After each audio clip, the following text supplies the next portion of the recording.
Gracias, Señor, por tu protección. Danos ahora acogernos a tu protección todos los días. Danos que a partir de hoy, Señor, todos los días de nuestra vida nos acojamos a tu cuidado, a tu protección. Danos integrar en nuestra espiritualidad carismática cotidiana la oración de protección. Porque, Señor, si nos estás entrenando para ser soldados de tu reino, si nos estás entrenando para librar tus batallas, es necesario, Señor, que estemos protegidos por ti, seguros en ti, para que podamos ser soldados llenos de valentía y de arrojo, pero que no ponen su confianza en sus propias fuerzas, sino en tu amor que todo lo puede. También nos acogemos a tu intercesión, oh Santísima Virgen María. Bajo tu amparo nos acogemos, Santa Madre de Dios. No desprecies las oraciones que te dirigimos en nuestras necesidades. Antes bien, líbranos de todo peligro, oh Virgen gloriosa y bendita. Amén. San Miguel Arcángel, ruega por nosotros. Bueno, muchas gracias. Recién rezábamos el Salmo 91, que es uno de los salmos de protección. Ustedes saben que hay muchos salmos de protección para pedir a Dios la protección. Uno es el Salmo 91, tal vez sea el más conocido, pero también tienen el Salmo 4, protégeme Dios mío, que me refugio en ti. También tienen el Salmo 27, el Señor es mi luz y mi salvación, ¿a quién temeré? Aunque estalle una guerra contra mí, también tienen el Salmo 41, el Señor es nuestra fuerza. Por eso no tememos, aunque tiemble la tierra y los montes se desplomen en el mar. Este Salmo 91. Salmo 145. El Señor, yo te alabo, Señor, mi fuerza. El Salmo 18. Así que hay muchos de los salmos que son salmos para pedir la protección de Dios. Hay oraciones muy conocidas, como la coraza de San Patricio. Hay un libro muy bonito, el del padre Hamut, que se llama Protege tu vida. Es un libro chiquitito con oraciones de protección. El mismo Padre Nuestro termina diciendo, líbranos del mal. En la misa siempre, después del Padre Nuestro, decimos la oración que se llama embolismo. Líbranos, Señor, de todos los males. De todos. O sea, un cristiano que vive en gracia de Dios y que serenamente, sin obsesionarse, porque tampoco es que tenemos que estar, así, porque ahí lo que obra es la falta de fe, en esa obsesión de, tengo miedo, dije toda la oración, no la dije, me faltó el gloria al Padre para estar protegido. No, eso ya es superstición, no es fe, ¿se entiende? Pero bueno, con fe, rezar una oración de protección, y si la dije cortita, no importa, si la dije más larga, no voy a estar más protegido porque dije una oración más larga, sino por la fe con la cual me acojo a la presencia de Dios. Pero bueno, a veces nos ayuda a tener alguna oración vocal para poder recitarla con fe, se sobreentiende, no es magia, es fe. Voy a entrar en el tema, justamente hoy vamos a indagar el carisma de liberación, y así como le pedimos antes el carisma de fe, vamos a pedirle el carisma de liberación. A partir de hoy, el tema del carisma de fe, ejercer con fe, tiene que ser, Señor, aumentanos la fe. Si tuviera fe como un granito de mostaza, aumentanos la fe. Tenemos que pedir todos los días, Señor, aumentanos la fe. ¿O creen que ya tienen una medida de fe consumada? El modelo de la fe es Jesús y después la Virgen. O sea, Jesús, la fe de Cristo, es el modelo. Y es no digo la medida, pero sí el modelo. Por tanto,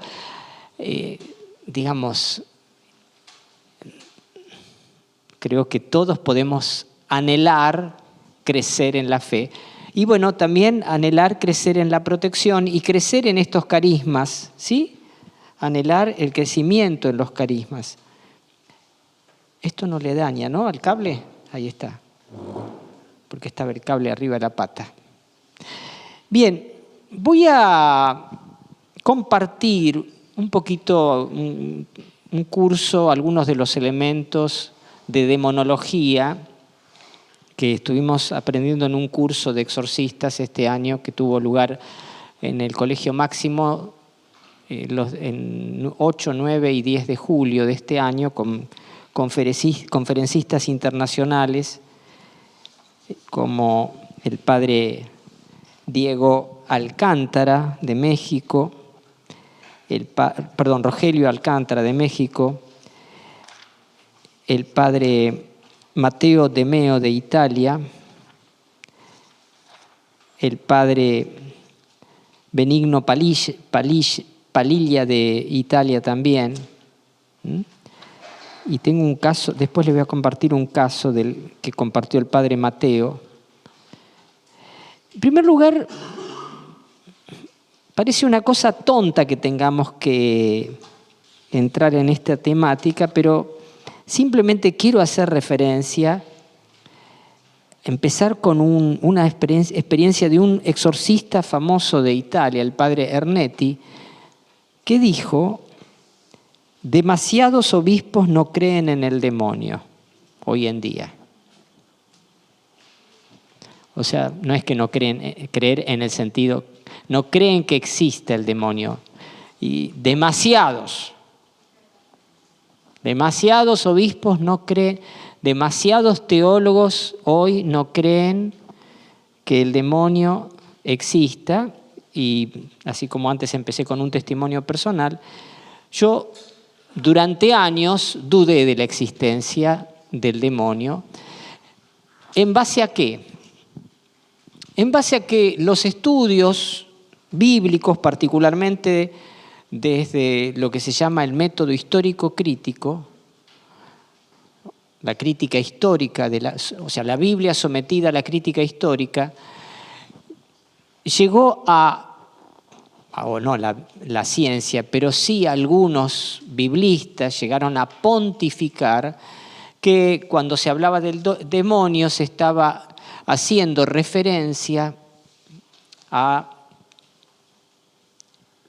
experiencias y situaciones de sufrimiento que los hombres antiguos no sabían explicar de otra manera que acudiendo a este tipo de expresión, a este tipo de género literario, en el cual el demonio era el símbolo del mal que aquejaba a la humanidad. Y cuando Jesús, por ejemplo, se habría enfrentado con seres endemoniados, lo que estaba era con personas fanáticas, lunáticas o enfermas mentales, y como no había un nomenclador oficial, por decirlo de alguna manera, de enfermedades mentales, en realidad esta gente era enferma mental. Hoy en día que la psiquiatría ha hecho tantos avances, tenemos que dejar estas cosas. Esto que estoy diciendo se ha dicho en el ámbito de los estudios bíblicos, tanto del mundo protestante como del mundo católico, y muchos de los más grandes teólogos del siglo XX no solo pusieron en duda la existencia del demonio, sino incluso la negaron. En el ámbito protestante, por ejemplo, luteranos liberales negaron su existencia, como Reisner. Yo no hace falta que tomen nota de todos estos nombres, pero sí dijo que el demonio es la nada personificada del hombre. O Paul Tillich, otro de los grandes teólogos del siglo XX, que dijo que el bien y el mal se expresan en símbolos poéticos, o Kelly, que llegó a decir que la demonología es una ligereza indigna de la teología y que las ideas del demonio vienen del folclore. O Karl Barth, tal vez el más grande teólogo protestante del siglo XX, que el demonio es el tercer ser, el no todo, la negación. O Bultmann, es un residuo supersticioso, figura mítica que queda en la religión. O Westermann. Y entre los teólogos católicos, bueno, voy a citar a uno que llegó a cardenal, Caspers. La creencia en el diablo no presenta especificidad bíblica, es pura mitología. O Haak, es un teólogo holandés. El demonio es un fenómeno cultural. O Ricoeur. El demonio es la libertad del hombre que hace el mal. Si fíjense, estoy hablando de los pensadores que más han influido, incluso muchos de ellos han influido en el Concilio Vaticano II. Entonces, cuando uno dice, cuando te larga este Ernetti, que demasiados obispos no creen que existe el diablo, te está diciendo algo que en los católicos bien pensantes,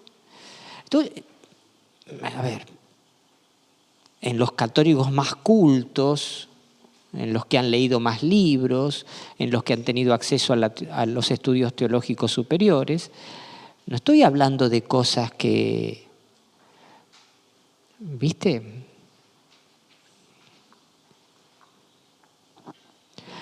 Esta increencia, lejos de ser liberadora, ha provocado una ausencia pastoral en las últimas décadas, una ausencia pastoral. Porque, a ver, si el diablo no existe, ¿para qué vas a hablar del diablo? A ver, cuando Jesucristo... Yo les voy a contar un pequeño testimonio mío de hace, ponele 25, 30 años atrás. Me acuerdo de una conversación en un almuerzo del día de Pascua. Tengo un primo que es él es católico, pero católico, ¿viste? Sin mucha teología. Bueno,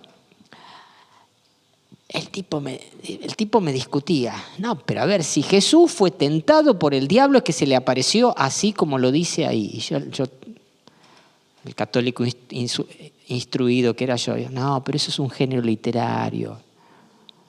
Él tenía razón. Que haya géneros literarios no quiere decir que los géneros literarios sean algo vacío o un molde literario que no dice nada y que no tiene referencia a la realidad. Al contrario, cuando... Acá les voy a tirar algo que está buenísimo.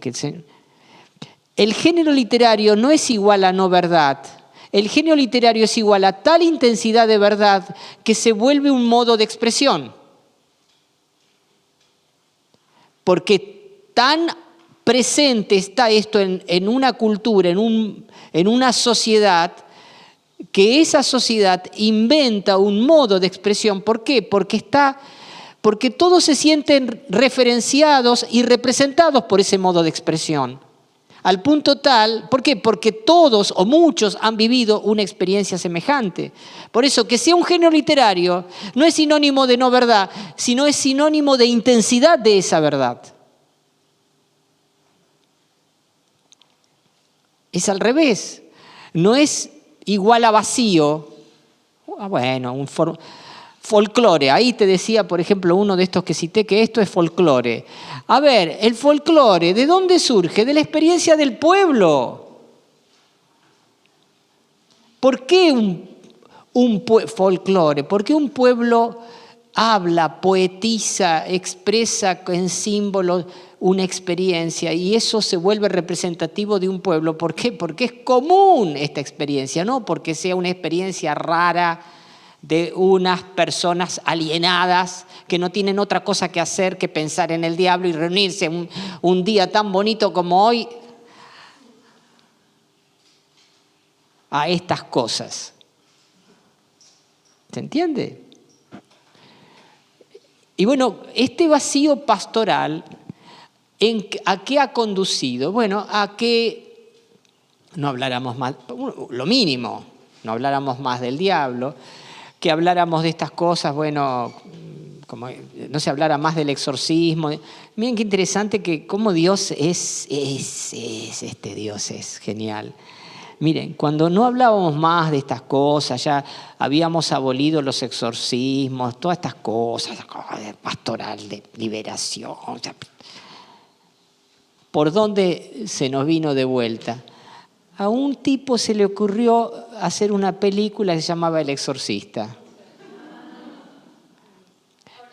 Y puso, no, antes El Exorcista del año 70 y pico es. 76, 77, no me acuerdo qué año fue.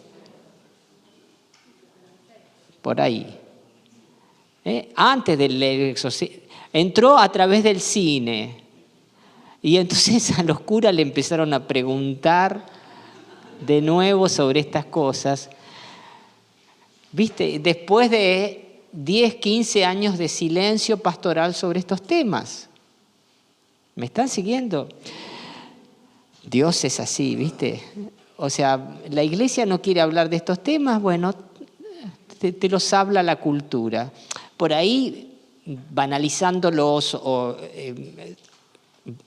no sé, haciendo que algunos de los rasgos aparezcan deformados, los rasgos de esta pastoral o de esta praxis de la iglesia.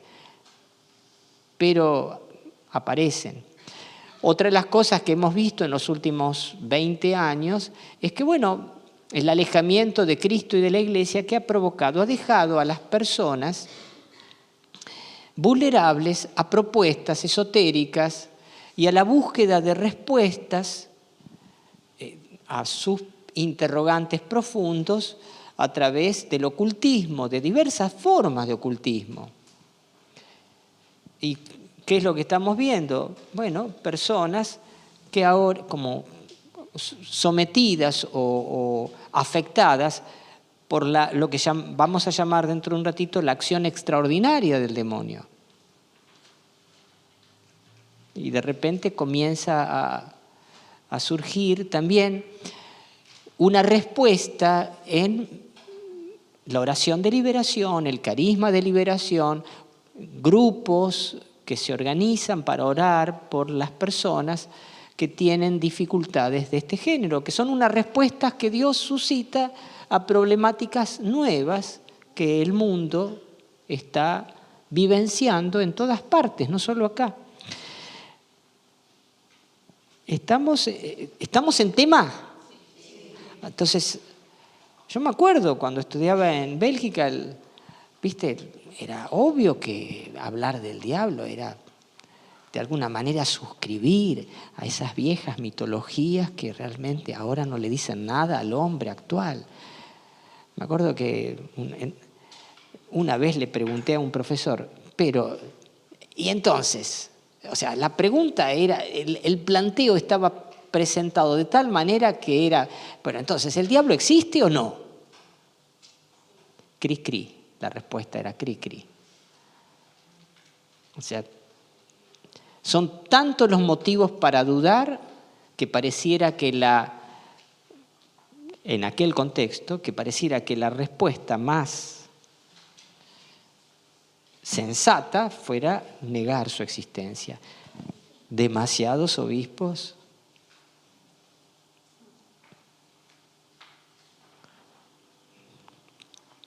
descreen de la existencia del diablo. Pero como dice la famosa película, no me acuerdo cómo se llama la película, El Rito, ahí está. ¿Se acuerdan? ¿Quién vio esa película? Bueno, les cuento, hay un diálogo interesantísimo. El protagonista es el exorcista, no es un exorcista un poco raro, pero bueno, no importa. hay cosas raras en esa película que no se corresponden con la realidad pastoral de la iglesia. Un curita joven, seminarista, lo mandan a hacer cura que tenía problemas de fe encima, que era medio escéptico, lo mandan a hacer un curso de exorcistas a Roma. Y es ahí donde entra en contacto con un sacerdote y bueno. Pero en un momento, a ver, este muchachito joven le transmite al cura viejo exorcista su duda, le dice, no sé si el diablo existe. Y le dice el cura viejo, mirá, que vos niegues su existencia no te va a proteger de él. Genial. Porque a veces negar la existencia del diablo, yo niego la existencia del diablo y me siento protegido porque no hay diablo. Claro, ¿viste? Como no hay diablo, pero en el fondo, si alguno sabe algo de psicología, esto es uno de los mecanismos de defensa que es la negación. Es negación. Yo niego la realidad y entonces ¿qué? Me siento seguro porque niego aquella dimensión de la realidad que me molesta o me inseguriza. Que vos niegues que el diablo exista no te va a proteger del diablo. ¿Está? Pues bien, ¿el diablo existe? Sí. Entonces vamos a distinguir primero acción ordinaria del demonio o del diablo. Hay un montón de citas bíblicas, no viene a cuento que repita todo esto, ni lo que dice el Catecismo de la Iglesia Católica, ni lo que los concilios, particularmente el concilio de Letrán, que definió que los demonios existen, etc. No viene a cuento todo eso, pero ¿cuál es la acción ordinaria? La acción ordinaria versus la acción extraordinaria. Digan, acción ordinaria. Acción extraordinaria. ¿Cuál es la acción ordinaria? La tentación.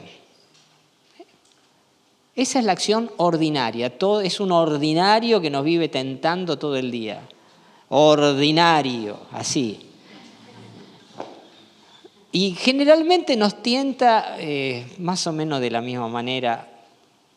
Las tres tentaciones de Jesús son un símbolo de los tipos de tentaciones que el diablo trata, tentaciones con las cuales el diablo trata de apartarnos de Dios, de la vida, del compromiso de estar felices, contentos, de llevar una vida según el designio de Dios. ¿Está? Esa sería la acción ordinaria. Pero más o menos, como todos conocemos esto bastante bien, no voy a entrar en este tema, pero es un tema también interesantísimo. Ahora, ¿cuál es la acción extraordinaria? Me voy a basar en la conferencia que dio el padre Mateo de Meo, se llama La existencia real del mundo demoníaco y los signos de la acción extraordinaria del demonio que surgen de las narraciones de exorcismos y hechos de Jesús. Todo eso era el título, ¿eh? A ver.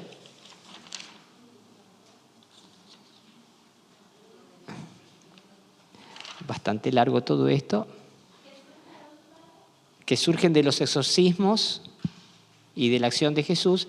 Y ligado a esto voy a también tomar la conferencia de fraile Benigno Palilla, los diferentes grados de acción extraordinaria del maligno.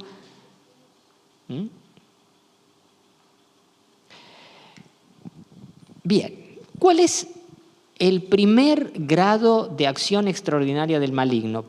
Pongan posesión. Yo les doy el título: posesión, obsesión. Primero posesión, segundo obsesión, tercero vejación, vejación, con V corta y J de J, vejación. Y cuarto, infestación. Entonces, primero, posesión. Segundo, obsesión. Tercero, vejación. Cuarto, infestación diabólica. ¿Está? Primero, posesión. ¿Qué sería posesión? Un espíritu maligno logra control despótico sobre el cuerpo humano.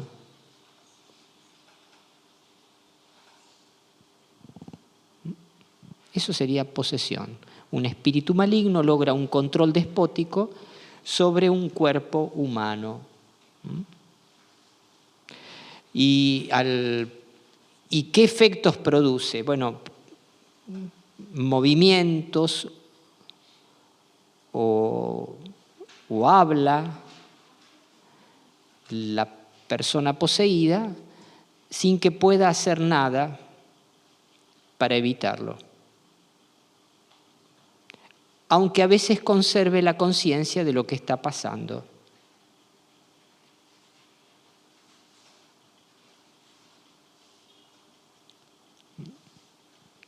¿Se ve? Esa presencia de un demonio en el cuerpo de una determinada persona es permanente, aunque pueda pasar mucho tiempo sin que ese demonio se manifieste.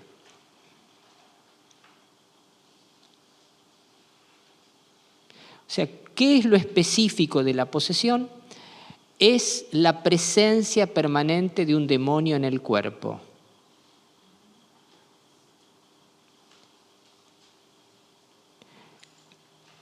¿Y qué es lo no específico, pero que es el control despótico en determinados momentos?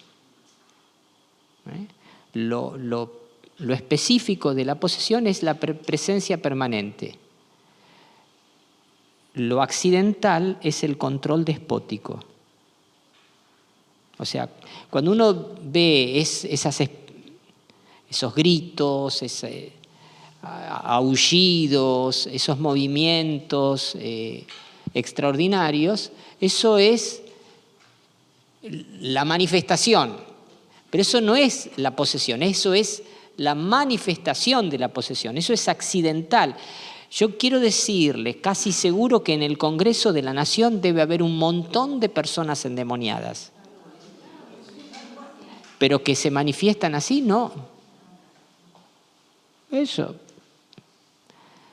El control despótico sobre el cuerpo aparece en determinados momentos. ¿Sí?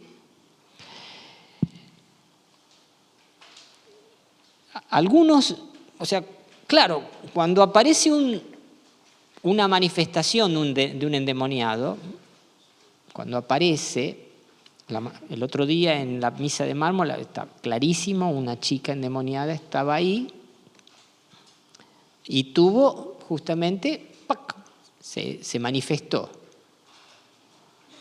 ¿no? Ese control, el espíritu ejerció un control despótico. ¿En qué momento? En un momento en el cual esa persona estuvo expuesta a la presencia del Santísimo Sacramento. Justo fue en el momento del paso del Santísimo, ¿viste? No fue en otro momento, fue en el paso del Santísimo. A medida que el Santísimo se iba acercando, esa persona, yo la vi, se empezó a cerrar sobre sí misma, ¿no? Y, es decir, fue una palabra de conocimiento, de fe, me mostró lo que estaba pasando. Bueno, me quedé haciendo oración en silencio. Toda la asamblea estaba cantando, el Ministerio de Música estaba cantando, la asamblea estaba en oración de intercesión muy fuerte. Y esa persona en un momento, el control despótico de ese espíritu hizo que la persona se tirara al suelo, como queriéndose escapar, como serpentear por movimientos de animales, ¿viste? Como escabullirse de la presencia de Dios, ¿no? O sea, entonces ahí, bueno, entre los servidores la levantamos y ahí sí empezamos a hacer una acción más fuerte de liberación. No, y empezó los gritos, no, ¿se acuerdan los que estuvieron allí lo que pasó? Pero digo, ese control despótico no es la posesión, es manifestación de la posesión. Puede una persona estar poseída en su cuerpo por un espíritu años sin que se manifieste.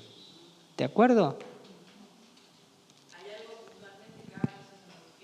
Y generalmente puede ser esto, es decir, la presencia de Dios, ¿no? Que la persona está buscando de alguna manera, siente la necesidad de liberarse, se acerca a una iglesia.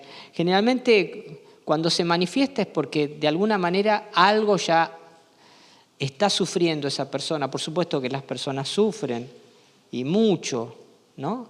Y que quiere liberarse, y es ahí cuando empieza a manifestarse frente a la cercanía en una oración.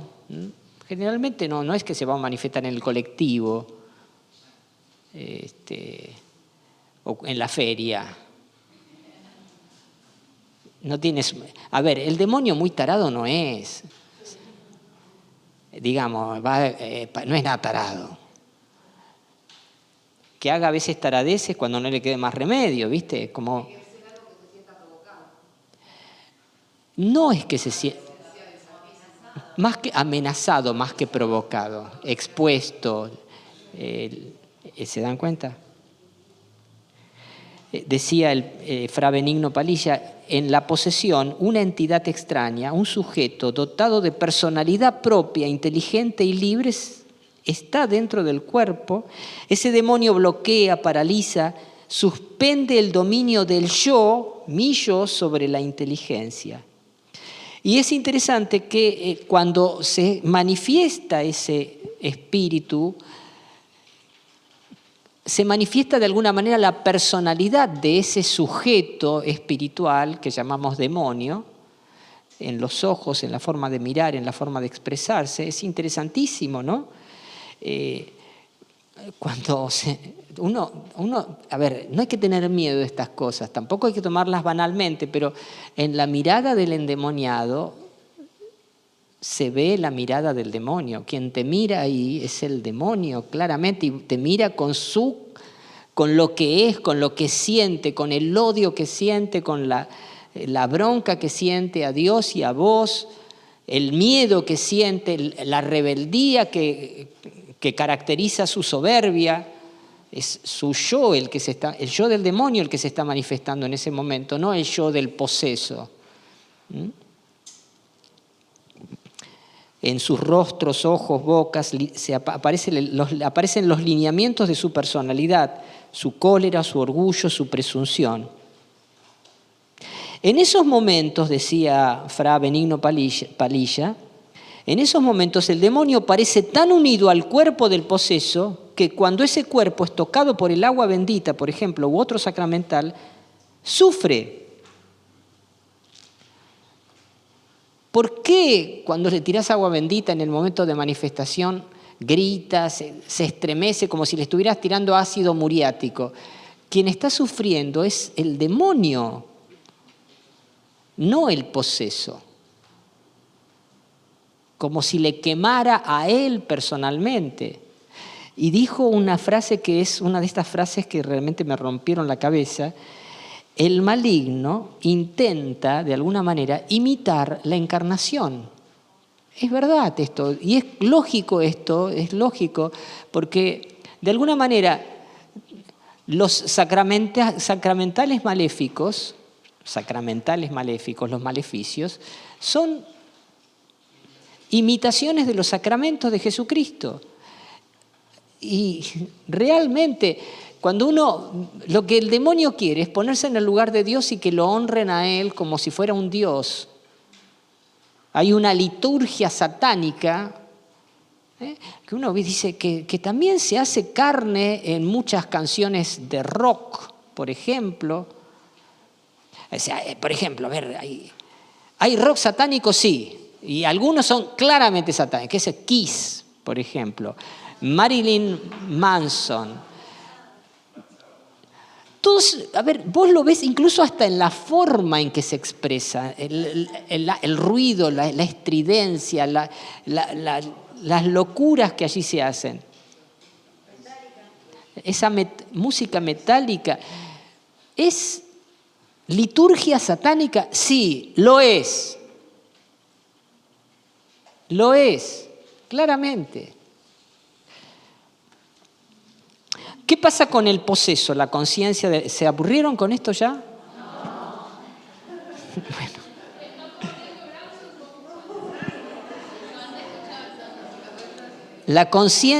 ¿Qué pasa con el poseso?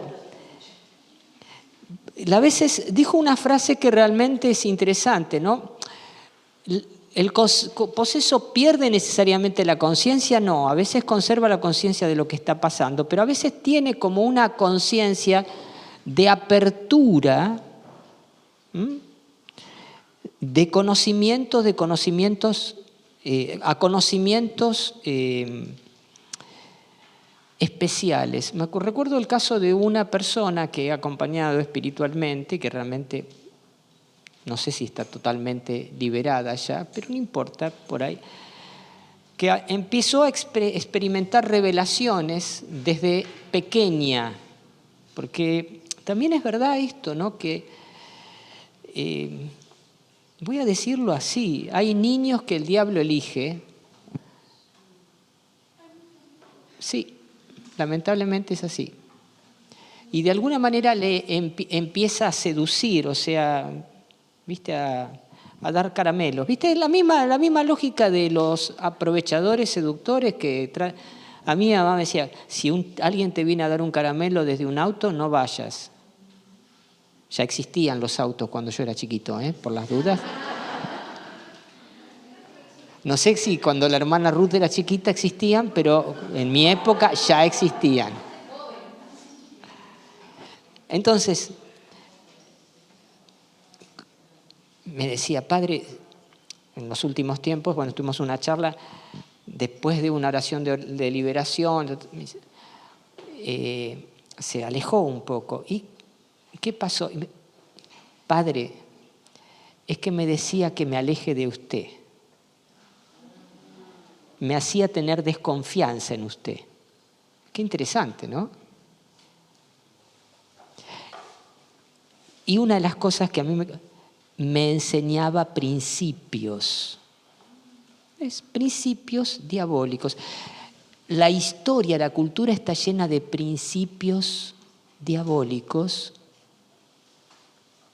que funcionan muy bien y que dan buenos resultados. Cómo ganar plata, cómo ganarse amigos, cómo lograr influencia en la sociedad, poder, ¿viste? A qué personas acercarte y de cuáles alejarte. Todo esto y el diablo manipula, pero te da principios que funcionan bien y que te dan resultados, herramientas que te dan resultados. Entonces, muchas veces los posesos experimentan este tipo de apertura mental, que después se manifiestan, por ejemplo, en el arte. ¿Viste? Hoy en día muchas veces se dice, el arte no tiene ética. Entonces, la libertad del artista, la libertad de expresión. Fíjense que detrás de determinadas reclamas de libertad o proclamas de libertad, ¿qué existen? Existen estas cosas. O en las proclamas de igualdad, por ejemplo. Fíjense, acá estoy hablando de la conciencia del poseso. Ahora bien, es importante decir esto. La posesión no es un pecado mortal. Una persona podría estar poseída por el demonio, haberse confesado, supongamos que hizo un pacto con el diablo, se confesó, recuperó la gracia de Dios, pero quedó poseída. ¿Podría ser? Sí. ¿Está en gracia de Dios? Sí. Por tanto, ¿sus acciones son meritorias delante de Dios? Sí. ¿Pero está poseída? Sí. ¿Se va a manifestar siempre la presencia del demonio? No. Esto es una de las cosas más difíciles de entender. Segundo, vamos a la segunda forma, la obsesión. Es una acción destinada a agredir y atormentar en la esfera psíquica. No en el intelecto ni en la voluntad, sino en los sentidos internos que dependen del intelecto y de la voluntad. Y por tanto aquí el ataque es indirecto. No hay posesión del cuerpo, sino la acción está circunscripta a los sentidos internos. Imaginación, ¿a través de cómo? De imágenes, sonidos, sensaciones, siempre insistentes. Esto es lo propio de la obsesión. Aparecen al principio absurdas, pero son de tal intensidad que el hombre casi no puede resistirlos.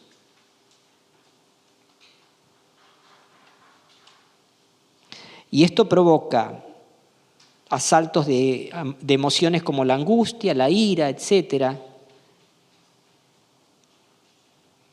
Por ejemplo, pueden ser pensamientos blasfemos o impuros que se incrementan incluso durante la oración.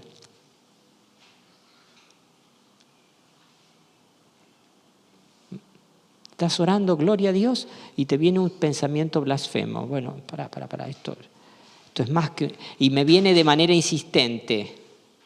Yo recuerdo una señora, yo era un cura recién ordenado de una parroquia X, y padre, no puedo dejar de escuchar estas voces.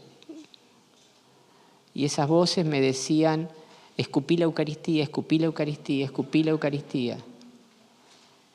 La persona era de misa diaria. La persona rezaba el rosario todos los días. La persona era una galega recontra, como decía, zarpada de católica. Y tenía estos pensamientos insistentes, etc.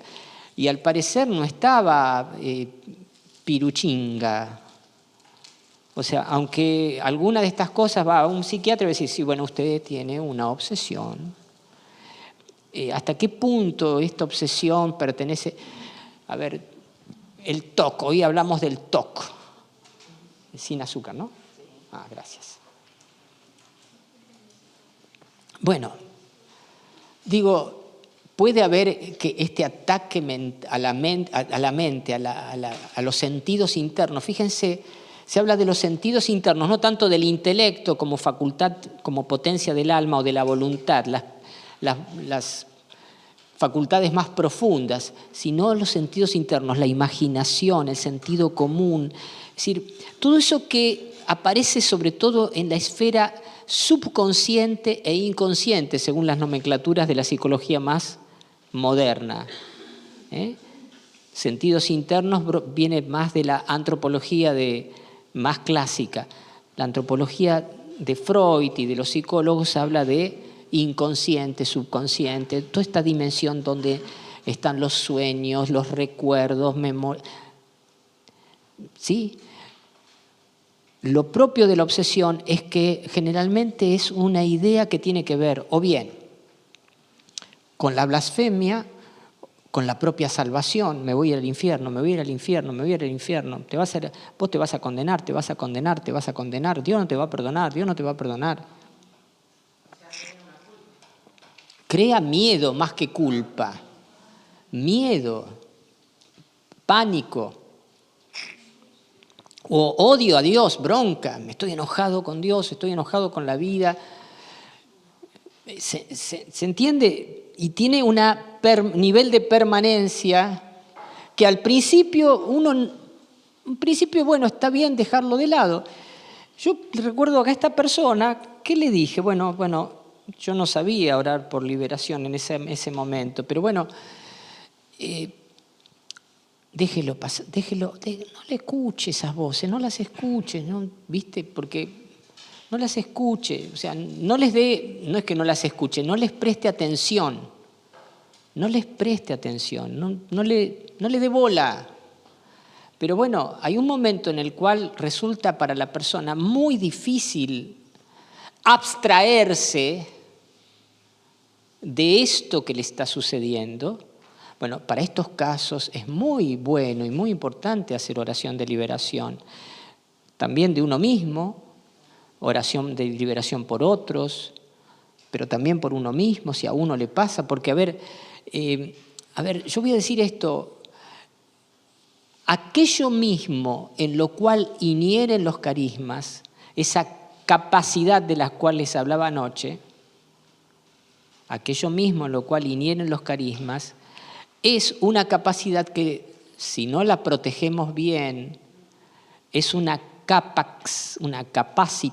capacidad interior que nos puede hacer vulnerables al mundo de los espíritus malignos a través de esto, ¿no? De una obsesión, ¿viste? Que puede ser la culpa particular, más que pensamientos blasfemos, que uno va a terminar descartándolos, rechazándolos de manera mucho más rápida, pero sí sentimientos de culpa, de Dios me va a condenar, yo no me voy a salvar, me voy a ir al infierno. ¿Viste? Por ahí viene esto con palabras amenazantes, o vos, Dios no te va a querer, no, ¿viste? Vos no podés, vos no mereces nada, cosas por el estilo. Tac, tac, tac, como una ametralladora, como un martillo martillándote siempre en el mismo lugar. O sea, ¿por qué te duele en un lugar? Porque te pegan siempre en el mismo lugar. ¿Sí? Vamos ahora al tercer grado de acción extraordinaria del demonio, para lo cual también la oración de liberación es muy importante. El de vejación diabólica. Es una acción del demonio que consiste en atormentar al hombre físicamente sin que esto implique de por sí la posesión del cuerpo. Y atención, no es una agresión a la psiquis del hombre como en la obsesión, sino al cuerpo. ¿Cómo se puede manifestar? Por ejemplo, hinchazones, quebraduras de huesos, incisiones en la piel con letras, olores nauseabundos,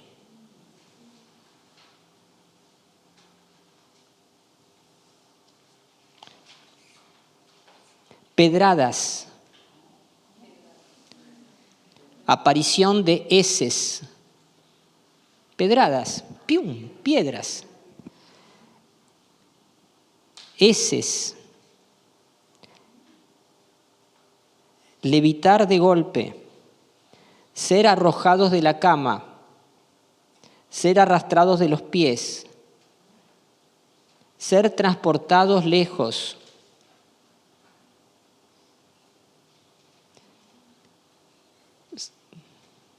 peleas físicas, golpes físicos,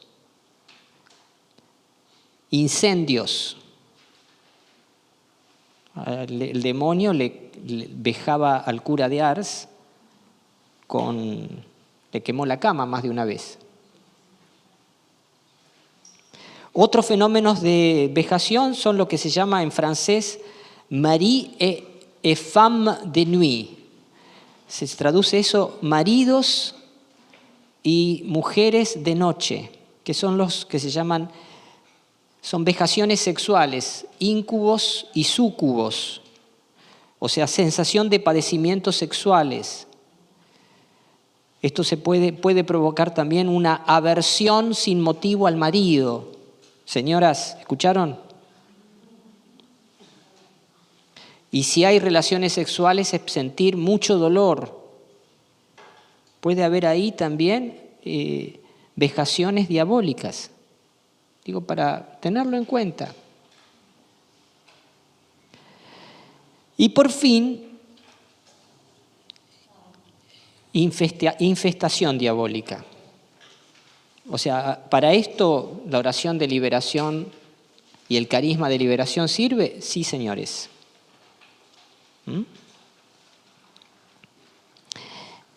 ¿Qué es infestación diabólica? Aquí la cuestión no está tanto en el ataque físico a una persona, cuanto a un determinado lugar o a un determinado objeto, qué sé yo. ¿Puede llegar a haber imágenes religiosas con infestación diabólica? Sí. ¿Sí? O una casa.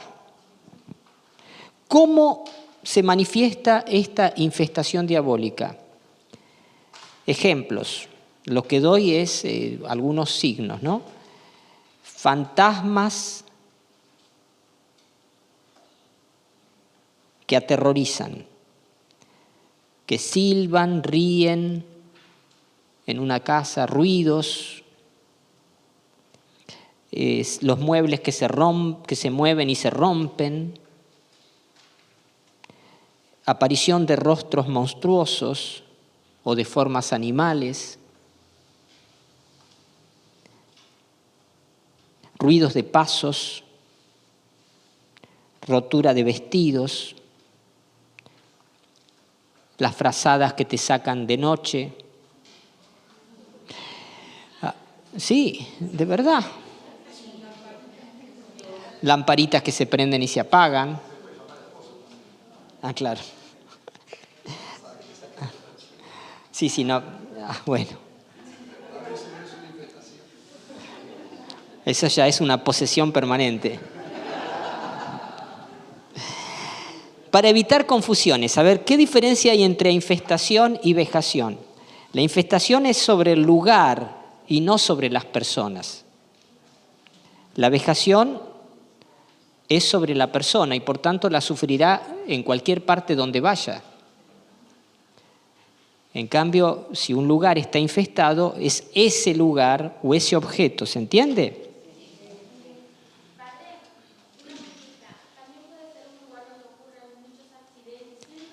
Por ejemplo, accidentes por ejemplo, está estudiado que lo que se llamaba el Triángulo de las Bermudas era un lugar, de alguna manera, en el que había infestación.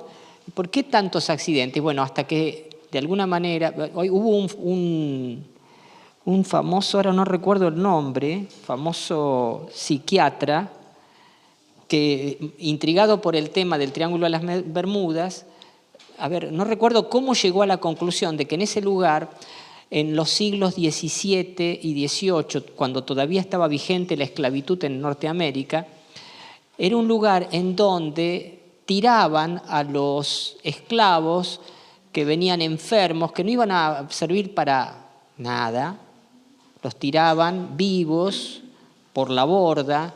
Entonces, cientos y cientos y miles de muertos en esa zona ahogados, ¿no? Yo recuerdo que él llegó un día navegando por ese lugar, escuchaba como el clamor, el quejido, el lamento, e hizo celebrar misas en ese lugar y no hubo más accidentes. ¿Se acuerdan? Esto se hablaba en la década del 60, 70, los accidentes de aviones, desaparecían aviones. ¿Qué pasó? Eran los ovnis, se llegó a decir que venían ¿Ves? Por ejemplo, un lugar ya amplio, infestado, ¿no? Pero bueno, acá hay un tema que es grave grave. insoluble. Todo esto ocurre con la permisión divina.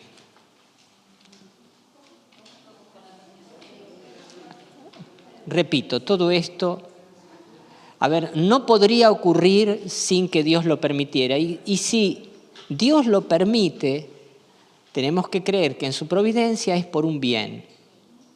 O sea, estamos hablando yo diría, de males muy graves, para los cuales nos estamos capacitando para dar una respuesta pastoral y espiritual a estos males, porque en gran parte el trabajo que estamos haciendo ahora es para esto, pero sabiendo de antemano que tanto el mal, en cuanto que haya sucedido este mal, más allá de las responsabilidades personales de quienes puedan estar involucrados en estos males,